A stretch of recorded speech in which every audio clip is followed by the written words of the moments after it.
Hello everyone, Dr. Chef Yarnell here, and I'm a financial literacy coach.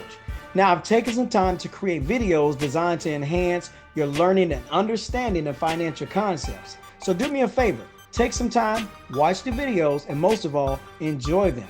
Now if you find these videos helpful and they bring value to your journey, by all means, I would love to hear from you, so please provide feedback. Until then, let's grow together. If you're new to trading, especially in the wild worlds of Forex and Futures, I'm here to break down the basics so you can start with confidence.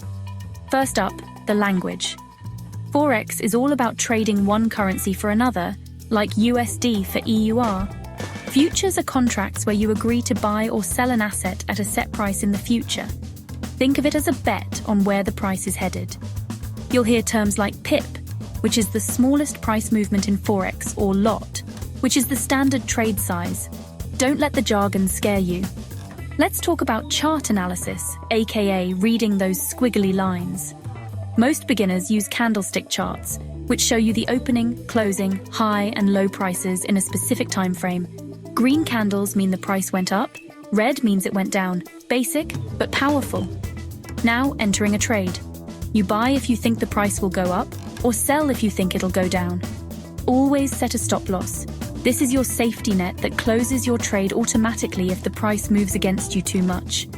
Don't skip this, trust me. Exiting a trade is just as important as entering. You can close manually when you hit your target profit, or use a take profit order to lock in gains automatically. Remember, every trade is a lesson.